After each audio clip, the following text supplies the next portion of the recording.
Paco and I will be sharing with you guys a little bit about Cube and semantic layers in general and how they make your data experiences something that people enjoy using.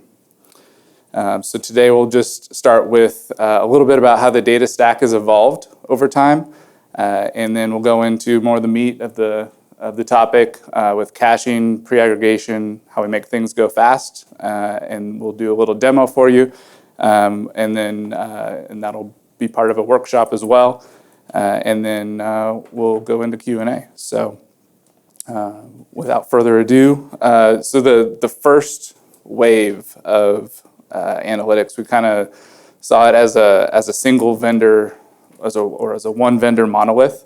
So these are like the SAP Business Objects, Crystal Reports, Oracle BI.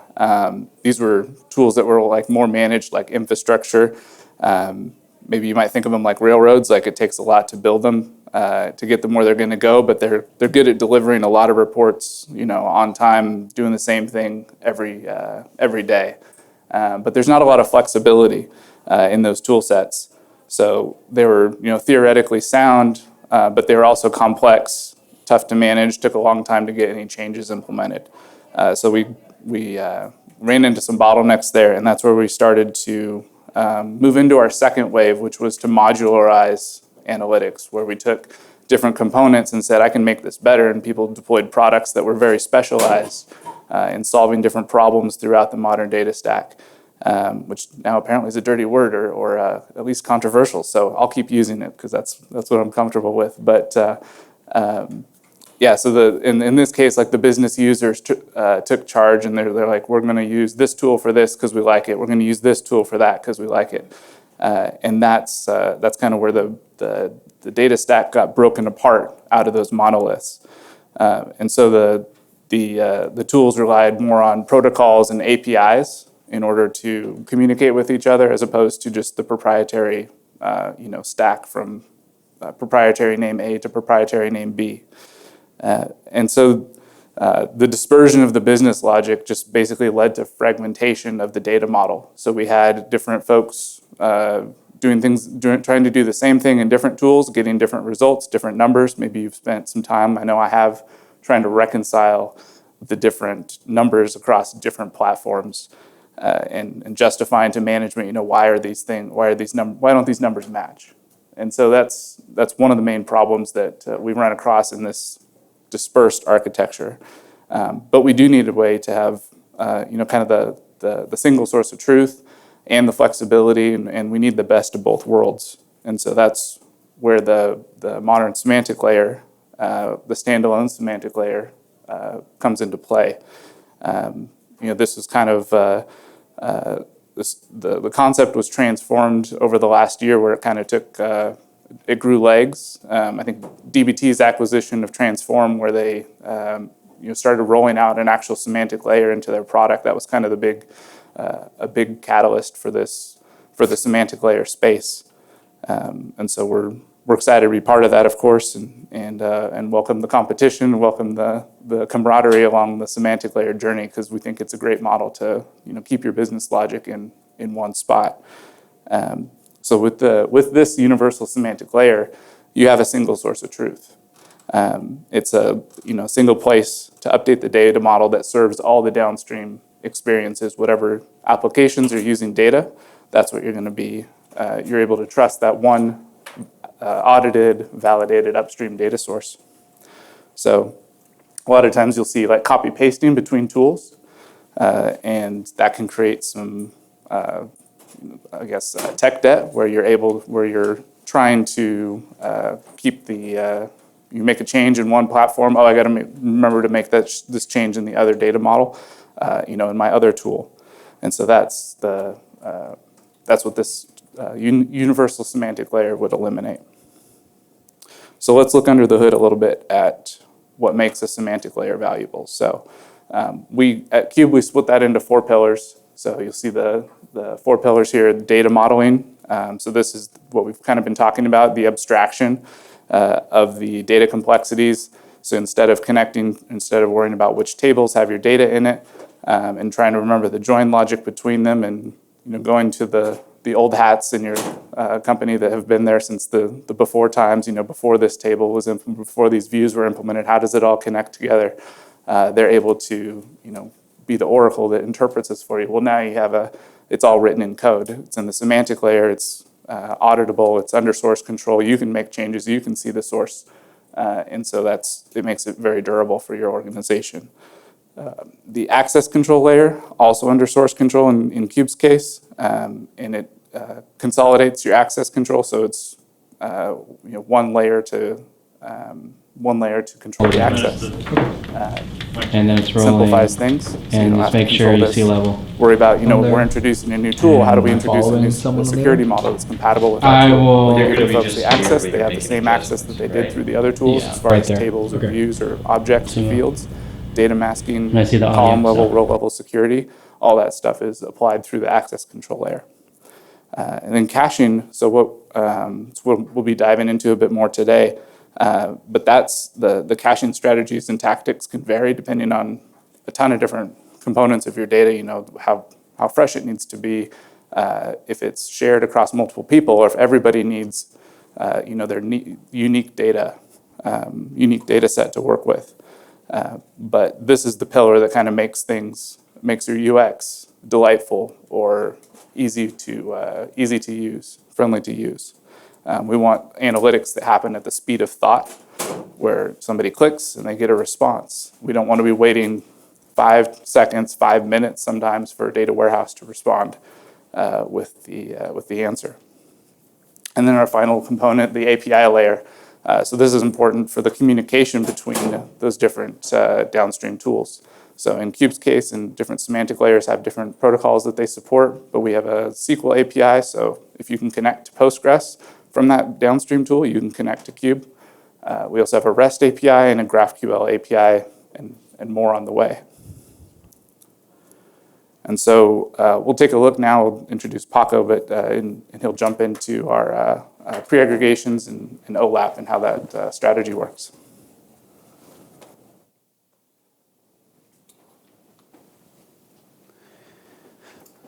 Hello. So let's first take a little bit step back on what Tony said before. And one thing is to have your data models ready to be consumed by front-end applications. Another thing is to have them presented to them. So the old data web apps were built with multiple approaches, but basically most of them look like this. You have one transactional database or a data warehouse, or both. And then you have a backend service that reads from those data sources. And then usually you have a request-based cache. And then the customer-facing interface. Sometimes those were coupled together as part of the front end or part of the back end. And then you repeat that for every application that you have. So it would lead to different type of inconsistencies.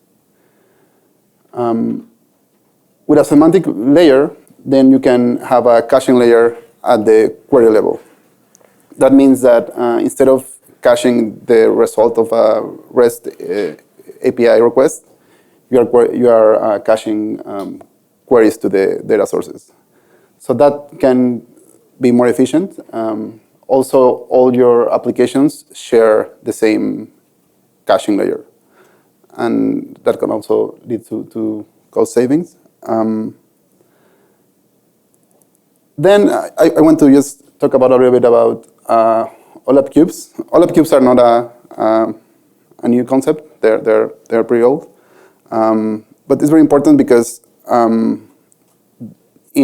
a semantic layer, you have first the simple caching strategy, which I already talked about. But then you can have a pre-aggregation store. And the idea is that you pre-calculate some of your metrics in a way that they are additive. So you can perform different type of operations like roll up or slice and dice.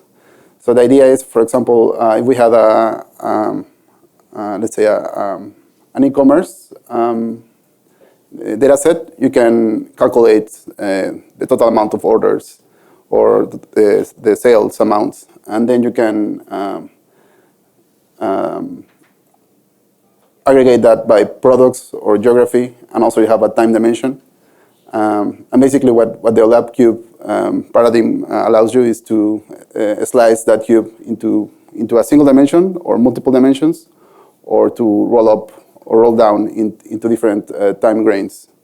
So that's what variegation stores can do. And then if we add that to the semantic layer, then a semantic layer can decide which strategy to use better. With Cube, you can configure which one to use in the sense of you can make sure that all your queries hit your variegation store, or you can have a mix of both. Like you just variegate things that you know that are slow and it's better to use directly from the variegation store, and then the queries that are not that common and you don't need to variegate, then they can go directly to the data source. So this is the idea. Another thing is that when you have a variegation store, you can have a direct line of pushing the data updates to the variegation store directly. You don't have to synchronize the caching layers. You just update your variegation store, and then from there, all your downstream applications are updated at the same rate that your data source got updated. So that's one of the other main advantages. So I will just start with the demo.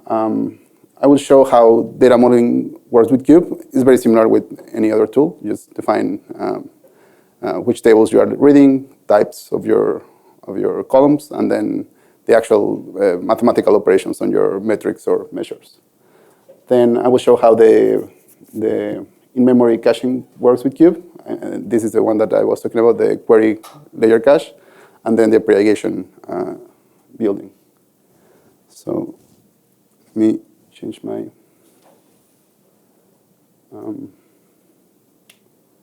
tab. So first, actually, I want to show one example of how a data app could look like. This is the Insights application from the Linux Foundation. It's powered by Cube. So the idea is that you have multiple charts. Each one of them is a query to Cube in this case. And then the idea is that so when you are building this type of applications, you already know the dimensions and the time grains that you are reading, right? So you can even go to, so this is like the overall of all the projects. So the idea is that you can slice them in specific projects. And then it should be super fast. So you can basically, it loads even sooner than I can scroll down. So I will show how you can do this with Cube. So the first part of Cube, this is Cube Cloud. We have an open source version of it and the cloud version. I will be showcasing the cloud version, but basically the core features are in the open source version too. So the first part, as we mentioned, is the data model definition. So start with a simple model. It's maybe orders. So here, for example, we have the name of in this case, Cube has two like base concepts. One is the cubes, which is like the most granular, the lowest grain of a definition of an object. Then we have views, which is like an abstraction on top of it, and you can use it to change the join paths and do other things, or combine multiple cubes. So here we have this one called orders. It's connected to the table orders, some other settings. Then we also define the relationship with other cubes in this case. Then the dimensions, just the name and the SQL mapping that they are using, and then the measures. So different semantic layers have different terms for different things. So we call measures this definition of a metric that is being calculated. So let's do a query to this definition. So let's do orders. Let's do amount by product.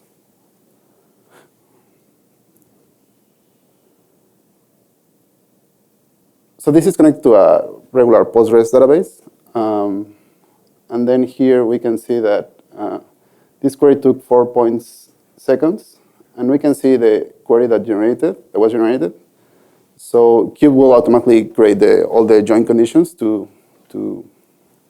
hit the correct data set. So in this case, orders and products were like 3 tables away from each other. But Cube was able to generate the SQL. Not a very efficient SQL. Then the next step is, so this query was executed just once. Then if I hit it again, I should hit the in-memory caching. So let's see how much it took this time.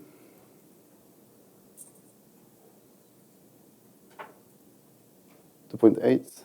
I guess that's the most frequently we run it gets faster. And this one took, okay, now we are on the sub-second. The next step is, as I said, to calculate these pre-aggregations. So a pre-aggregation is just, in Cube sense, is just a definition of which dimensions and measures you want to be already pre-calculated. So here, for example, we just have orders and amount. Actually, I don't remember if I have in YAML, so you will just copy-paste this. So let's go to data model. So what Cube Cloud does is that it deploys, actually you can see it here, it deploys multiple instances for the API. It deploys the API itself, which is the one that receives all the REST and SQL API requests. Then we have something for the catalog ingestion, some other API. The other important one is the refresh workers. So these are the ones that are going to, it's like the orchestration of the pre-aggregations. It will tell Cube to run queries to your data sources to update these pre-aggregations. And then Cube Store, which is this columnar store, which is built for specifically this purpose to be able to calculate like column aggregations. So next, we're going to, so when I enter here in development mode in Cube Cloud, what Cube is doing is creating another, like, you can see like a Cube deployment in a single Docker instance. So we have all the components in a single Docker instance, and I can have like instant feedback on my changes. So actually, I already have a change. Let me revert to nothing. Okay, so now, well, actually I don't have anything.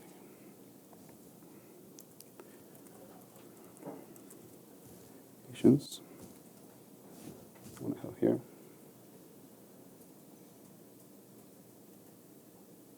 Okay. So actually, this is not a dimension. It's a measure.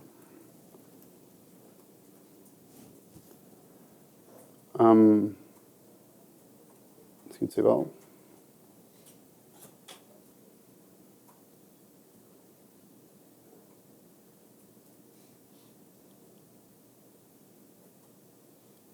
Another thing, well, of preemption defense array. Oh, I see the problem. Another thing is that Cube Cloud has a free tier, so you can also do this on your own. You can also connect to a dummy data set, which is actually the same as this one. It's just an orders, line items, products. And you can try the same example.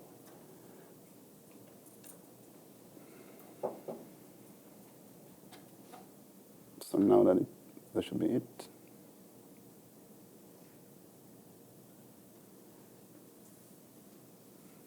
Okay, we're good to go. We can go back to the playground and run the same query I had.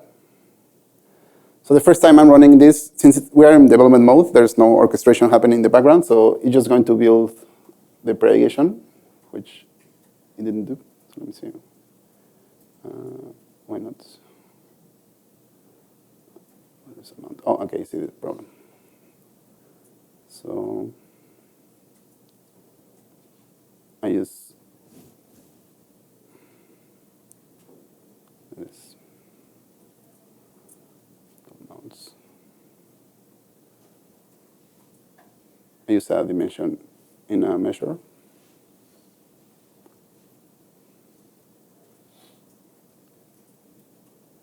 Then let's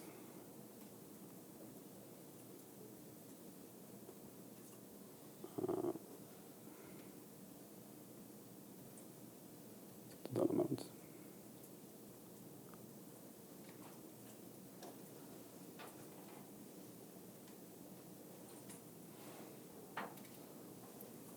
Okay, now this query was predicated. As I said in the first run, what it's doing is building that predication. So take 8 seconds because that was the full time to build the predication, but then the next subsequent queries should be a lot faster. So the next one probably needs a sub-second. And also, it was 100 milliseconds. Another thing is that now the query looks a lot different. Now the query is just the slicing of that OLAP cube that I defined. So right now it's just a regular sum and group by with one dimension. So that's why it's faster, because this is the operation was simplified a lot, and also it's run in a data store that is specifically purpose built for this type of operations. We can just see here what's my definition, and I think I can see well the query that was run. Okay, here it is. So this is a query that was run to build that predication. So it calculates every possible value for that combination of dimensions and measures. And basically that's it. Once you have a bunch of predications, you can basically the workflow is that you start with a definition of a chart, and then you know which dimensions you need here, and then you start to adding predications to the existing models that you already have. Thank you.